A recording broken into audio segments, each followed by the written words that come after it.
নমস্কাৰ নিউজৰ বাতৰিলৈ স্বাগতম জনাই ষ্টুডিঅ'ৰ মজিয়াত মই পদ্মাছ চাহুকাজিৰ সংবাদ দেৰগাঁৱৰ স্বেচ্ছাসেৱী অনুষ্ঠান আশ্ৰয়ৰ উদ্যোগত অনুষ্ঠিত গ্ৰন্থমেলা আৰু সাহিত্য উৎসৱ নিউজৰ ৰিপৰ্ট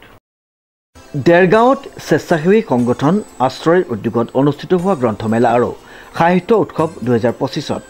অসমীয়া শিশু সাহিত্য শীৰ্ষক আলোচনা চক্ৰ অনুষ্ঠিত হৈ যায় আলোচনা চক্ৰখনিত বিশিষ্ট লেখিকা জ্যোতি কুমাৰী শৰ্মা আৰু কবি ধ্ৰুৱজ্যোতি বৰাৰ দ্বাৰা সম্পাদিত ছাত্ৰ ছাত্ৰীসকলৰ নিৰ্বাচিত প্ৰবন্ধ সংকলন আলোকবিথি আৰু লেখিকা অৱনী বৰঠাকুৰৰ নৱতম গ্ৰন্থ চিন্তা তৰংগ উন্মোচন কৰা হয় আমাৰ প্ৰথমতে সকলো গ্ৰন্থপ্ৰেমী ৰাইজক অভিনন্দন জ্ঞাপন কৰিছোঁ দেৰগাঁৱত এনেকুৱা এখন গ্ৰন্থ মেলা আৰু সাহিত্য উৎসৱ অনুষ্ঠিত কৰাত সকলোৰে সহযোগিতা লাভ কৰিছোঁ গ্ৰন্থমেলাৰ আয়োজন কৰা সম্পৰ্কত আমাৰ প্ৰথম যিখন ৰাজহুৱা সভা হৈছিল তাতে সকলোৰে সন্মতি সাপেক্ষে আমি শিশুসকলৰ লেখাৰে এখন গ্ৰন্থ প্ৰকাশ কৰাৰ কথা আমি সিদ্ধান্ত গ্ৰহণ কৰিছিলোঁ আচলতে শিশুসকলক গ্ৰন্থৰ প্ৰতি আকৃষ্ট কৰিবৰ কাৰণে শিশুসকলক ছাত্ৰ ছাত্ৰীসকলক যুৱকসকলক নতুন প্ৰজন্মক যাতে আমি গ্ৰন্থৰ প্ৰতি আকৃষ্ট কৰিব পাৰোঁ তাৰ কাৰণে আমি এই গ্ৰন্থখন প্ৰকাশ কৰাৰ কথা ভাবিছিলোঁ আৰু ইয়াৰ কাৰণে আমি এটা পৰিকল্পনা কৰিছিলোঁ আমি বিভিন্ন বিষয় লৈছিলোঁ ছাত্ৰ ছাত্ৰীসকলে যিবোৰ বিষয় ভাল পায় যিবোৰে তেওঁলোকক পঢ়াৰ বোজাৰ পৰা মানে পাঠ্যপুথি পঢ়ি পৰীক্ষা দিয়াৰ বোজাৰ পৰা মুক্ত কৰি তেওঁলোকৰ মনৰ কথাখিনি মুক্তভাৱে প্ৰকাশ কৰাৰ সুযোগ দিব পাৰে তেনেকুৱা কিছুমান বিষয় আমি বাছি দিছিলোঁ আৰু আমি এটা কাম কৰিছিলোঁ প্ৰতিখন স্কুলকে বেলেগ বেলেগ বিষয় দিছিলোঁ যাতে একেখিনি কথাকে ক'বলগীয়া নহয় আৰু প্ৰতিখন বিদ্যালয়কে আমি বিষয়বোৰ দিছিলোঁ আমাৰ বিদ্যালয়সমূহৰ পৰিদৰ্শকৰ কাৰ্যালয়ৰ তৰফৰ পৰা সেইখিনি দিয়া হৈছিল আৰু আমি যথেষ্ট সঁহাৰি লাভ কৰিলোঁ আমাৰ মুঠতে 29খন বিদ্যালয় দেৰগাঁও সমজিলা 29খন বিদ্যালয়ে আমাক ৰচনা জমা দিলে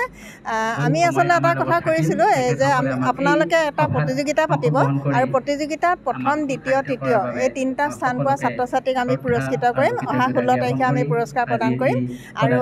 যিখন শ্ৰেষ্ঠ ৰচনা বুলিয়ে কৈছোঁ কাৰণ প্ৰবন্ধ কিন্তু ল'ৰা ছোৱালীয়ে লিখিলে আমি ৰচনা বুলিয়ে সাধাৰণতে কওঁ সেইখনক আমি গ্ৰন্থ হিচাপে আমি প্ৰকাশ কৰিম আৰু ISBN সম্পন্ন ISBN থকা এখন গ্ৰন্থত যেতিয়া তেওঁলোকৰ লেখা প্ৰকাশ পাব নিশ্চয় গ্ৰন্থৰ প্ৰতি তেওঁলোক আকৃষ্ট হ'ব তেওঁলোকে ভাবিব যে আমিও লিখিব পাৰোঁ গতিকে তেওঁলোকে লিখিবলৈ উৎসাহিত হ'ব আৰু আমাৰ উদ্দেশ্য সেইটোৱে যে ল'ৰা ছোৱালীসকলক শিশুসকলক আমি গ্ৰন্থৰ প্ৰতি আকৃষ্ট কৰিম আৰু তেওঁলোকে নিজে লিখিবলৈ যাতে লিখাত ব্ৰতী হয় আৰু গ্ৰন্থ যাতে অধ্যয়ন কৰে গ্ৰন্থ অধ্যয়ন নকৰিলে লিখিব নোৱাৰে অধ্যয়ন কৰিবই লাগিব গতিকে গ্ৰন্থ অধ্যয়ন যাতে কৰে আমি ছাত্ৰ ছাত্ৰীসকলক গ্ৰন্থমেলালৈ আহিবলৈ আহ্বান জনাইছোঁ আৰু আমি ভাবোঁ এই গ্ৰন্থখন পঢ়ি বিভিন্ন বিষয়ৰ ওপৰত ছাত্ৰ ছাত্ৰীসকলে জানিব আৰু জনাতকৈও ছাত্ৰ ছাত্ৰীসকলে লিখিবৰ কাৰণে আকৃষ্ট হ'ব সেইকাৰণে আমি এই গ্ৰন্থখন প্ৰকাশ কৰিবলৈ চেষ্টা কৰি যথেষ্টখিনি আমি পৰিকল্পনা কৰি আগবাঢ়িলোঁ আৰু অৱশেষত গ্ৰন্থখন প্ৰকাশ পালে আমি সুখ পাইছোঁ আৰু এইখিনিতে আমি গ্ৰন্থমেলাৰ সম্পাদক ডক্টৰ সঞ্জয় কুমাৰ হাজৰিকাকো ধন্যবাদ জ্ঞাপন কৰিছোঁ উল্লেখযোগ্য যে মঙ্গলবাৰে দেৰগাঁৱৰ নাৰায়ণ শৰ্মা স্মৃতি পথাৰত প্ৰথমবাৰৰ বাবে অনুষ্ঠিত হোৱা গ্ৰন্থমেলা আৰু সাহিত্য উৎসৱ 2025ৰ অনুষ্ঠানত কাব্যৰসী নীলমণি ফুকন ক্ষেত্ৰত গ্ৰন্থ উন্মোচনী কাৰ্যসূচীৰ লগতে অসমীয়া শিশু সাহিত্যৰ ওপৰত এক আলোচনা চক্ৰ অনুষ্ঠিত হৈ যায় দেৰগাঁও কমলদুৱাৰা মহাবিদ্যালয়ৰ অসমীয়া বিভাগৰ সহযোগী অধ্যাপক ডক্টৰ অমল চন্দ্ৰ দাসে সঞ্চালনা কৰা উক্ত আলোচনা চক্ৰখন উদ্বোধন কৰে জনপ্ৰিয় লেখক তথা দৈনিক জনমভূমি কাকতৰ ডেস্ক ইনচাৰ্জ সাংকব কৌশিক বৰুৱাই গ্ৰন্থখন আজি উন্মোচন কৰিলে অসমৰ এগৰাকী বিখ্যাত শিশু সাহিত্যিক মৌচাক মহম্মদ খ্যাত শান্তনু তামুলী ডাঙৰীয়াই গতিকে তেখেত আহিছিল আমাৰ এটি আলোচনা আছিল আজি আলোচনা হ'ল অসমীয়া শিশু সাহিত্যৰ সেই আলোচনাস্থলীতে আমি এই গ্ৰন্থখন উন্মোচন কৰিবলৈ পাই আমি পৰম কৃতাৰ্থ অনুভৱ কৰিছোঁ যদিকে গ্ৰন্থখন নতুন লেখক লেখকৰ সন্নিৱিষ্টৰে আচলতে প্ৰস্তুত কৰা হৈছে গতিকে নিশ্চিতভাৱে গ্ৰন্থখনৰ জৰিয়তে যিসকল লেখক লেখিকাই এই ক্ষেত্ৰত এই গ্ৰন্থখন প্ৰস্তুত কৰাৰ ক্ষেত্ৰত আমাক সহায় সহযোগ আগবাঢ়ালে আমি সেইসকল লেখক লেখিকাক আমি আমাৰ তৰফৰ পৰা আন্তৰিক অভিনন্দন জ্ঞাপন কৰিছোঁ সম্পাদনা আমাৰ মৰমৰ আদৰ শ্ৰদ্ধাৰ জ্যোতি কুমাৰী শৰ্মা বাইদেউ যিগৰাকী এগৰাকী অৱসৰপ্ৰাপ্ত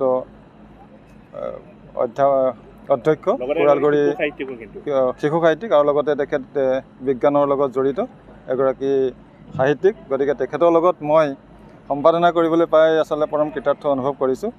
গতিকে আমি লাগি আছোঁ, শিশুৰ কাৰণেও আমি লাগি থাকোঁ, সমাজৰ কাৰণে লাগি আছোঁ। গতিকে এই গ্ৰন্থমেলা আৰু সাহিত্য উৎসৱ 2025ৰ বাকৰিৰ জৰিয়তে আমি নৱপ্ৰজন্মক আহ্বান জনাম, কৃত্ৰিম বুদ্ধিমত্তাই যাতে গ্ৰন্থ অধ্যয়নত যাতে কোনো ৰোধ কৰিব নোৱাৰে, সেই ইয়াৰ যোগেদি আমি আহ্বান জনাইছোঁ আৰু আশা ৰাখিছোঁ এই গ্ৰন্থমেলাৰ জৰিয়তে নতুন প্ৰজন্মই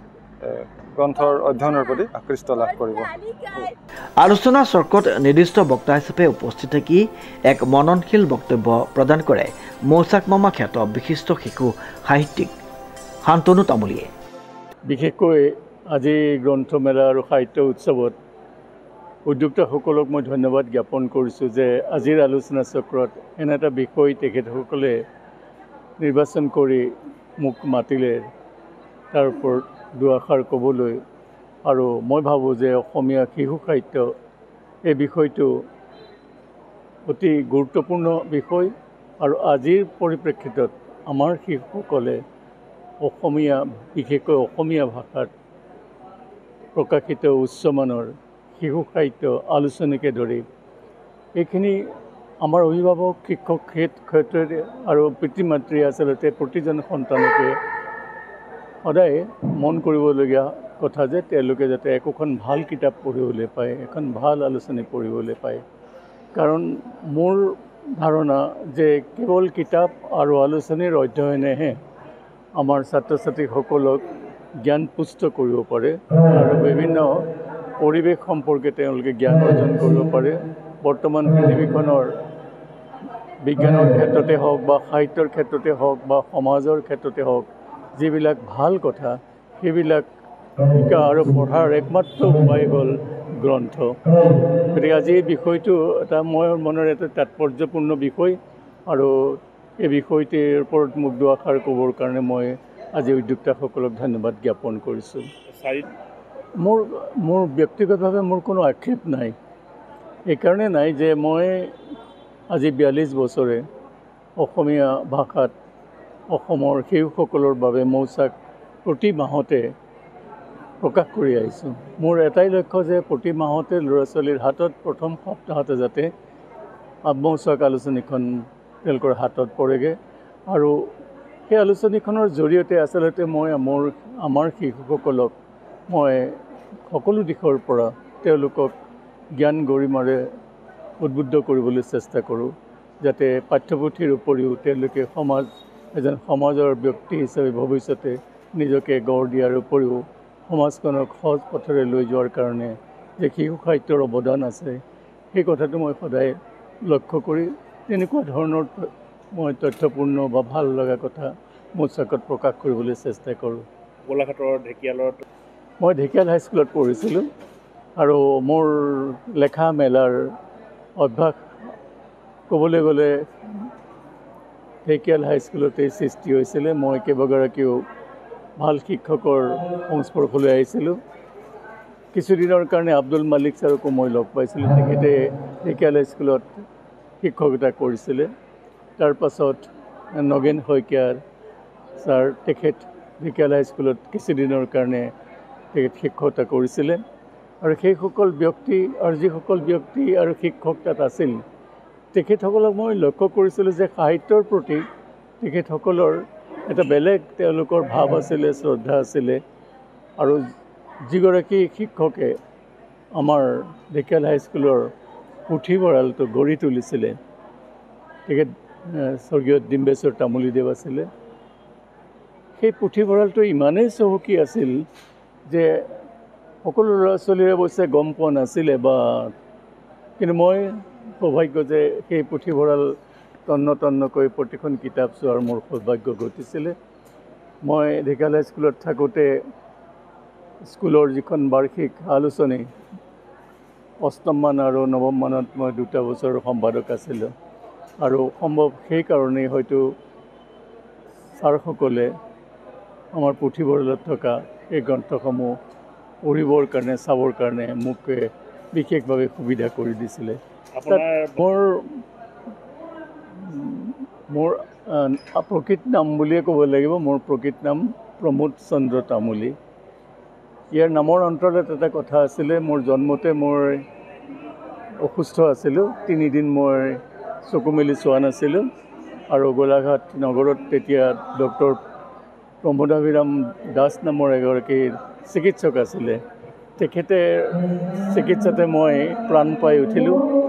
আৰু সেইবাবে মোৰ নাম মোৰ পিতৃ মাতৃয়ে প্ৰমোদ ৰাখিলে। যেতিয়া মই লেখা মেলা কৰিবলৈ ল'লোঁ বিদ্যালয় পৰ্যায়ত, তেতিয়া মই আচলতে সেই সময়ত ছাত্ৰ হিচাপে মই যে লিখোঁ বা মোৰ লেখা প্ৰকাশ হয় বিশেষকৈ নতুন অসমীয়া জনমভূমি কাকতত, মোৰ এটা নিজৰে এটা লজ্জাবোধ হৈছিলে যে তেওঁলোকৰ মোৰ লগৰ ল'ৰা ছোৱালীয়ে যাতে গম নাপাওক যে ময়েই লিখিছোঁ। সেইকাৰণে মই এটা ছদ্মনাম ব্যৱহাৰ কৰিছিলোঁ সেই স্কুলৰ দিনতে। মোৰ বন্ধু বান্ধৱ আৰু সভাত উন্মোচন কৰা হয় লেখিকা তথা অৱসৰপ্ৰাপ্ত শিক্ষয়িত্ৰী জ্যোতিকুমাৰী শৰ্মা আৰু ধ্ৰুৱজ্যোতি বৰাৰ দ্বাৰা সম্পাদিত ছাত্ৰ ছাত্ৰীসকলৰ নিৰ্বাচিত প্ৰবন্ধ সংকলন আলোক বিথি উন্মোচন কৰে মৌচাক মামা খ্যাত শান্তনু তামুলীয়ে আৰু লগতে দেৰগাঁও কমলদুৱাৰা মহাবিদ্যালয়ৰ অৱসৰপ্ৰাপ্ত অধ্যক্ষা বীণা ঠাকুৰ বেজবৰুৱাই উন্মোচন কৰে অৱনী বৰঠাকুৰৰ নৱতম গ্ৰন্থ চিন্তা তৰংগ। বিশেষকৈ আমাৰ দেৰগাঁৱত প্ৰথমবাৰৰ বাবে গ্ৰন্থমেলা আৰু সাহিত্য উৎসৱ অনুষ্ঠিত হৈছে। এই সাহিত্য উৎসৱতে মই মনতে ভাবিলোঁ যে এখন গ্ৰন্থ উন্মোচন কৰা হওক। সেই উদ্দেশ্যে আগত ৰাখি অতি কম সময়ৰ ভিতৰতে আগতে প্ৰকাশিত প্ৰবন্ধবোৰ একেলগ কৰি মই গ্ৰন্থখন উন্মোচন কৰিলোঁ, গ্ৰন্থখন প্ৰকাশ কৰিলোঁ আৰু আজি এইটো দিনতে আজি উন্মোচন কৰা হৈছে। উন্মোচন কৰিছে আমাৰ লেখিকা সমাৰোহৰ উপদেষ্টা বীণা ঠাকুৰ বেজবৰুৱা। আমাৰ লেখিকা সমাৰ আটাইকেইগৰাকী সদস্যই আছে। সভাপতি আমাৰ ৰেণু বাইদেউ আছে, কাৰ্যকৰী সভাপতি কল্পনা বাইদেউ আছে। তেখেতসকল সাক্ষাততে আৰু বিশেষকৈ আমাৰ শিশু সাহিত্যিক শান্তনু তামুলী ছাৰ আছে আৰু বিশিষ্ট ব্যক্তিসকলৰ সাক্ষাতত আৰু সমাজৰ সাক্ষাতত মই আজি গ্ৰন্থখন উন্মোচন গ্ৰন্থখনত আচলতে চিন্তা মানে মানুহৰ চিন্তা হওক আধ্যাত্মিক বস্তুটো এই গ্ৰন্থখনত বেছিকৈ প্ৰকাশ পাইছে। আধ্যাত্মিকতাটো লাগে মানুহৰ। আধ্যাত্মিকতা থাকিলেহে মানুহে যিকোনো বেয়া কাম কৰিব নোৱাৰে। আধ্যাত্মিকতাটো নহ'লে মানুহ আজি যে বৰ্তমান সময়ত যে মানুহৰ আধ্যাত্মিকতাটো নাইকিয়া হৈ গৈছে, তাৰ ফলত এই সমাজখন বিশৃংখল হৈ গৈছে। সেই উদ্দেশ্য আগত ৰাখি মই কেইটামান প্ৰবন্ধ তেনেকৈ পেলাই প্ৰস্তুত কৰিছোঁ আৰু আগতেও কিছুমান প্ৰকাশৰ প্ৰবন্ধ কেইটামান লগাই এই গ্ৰন্থখিনি কৰা হৈছে। দেৰগাঁৱৰ পৰা নৱজ্যোতি ভৰালীৰ এক বিশেষ প্ৰতিবেদন নিউজ নাও।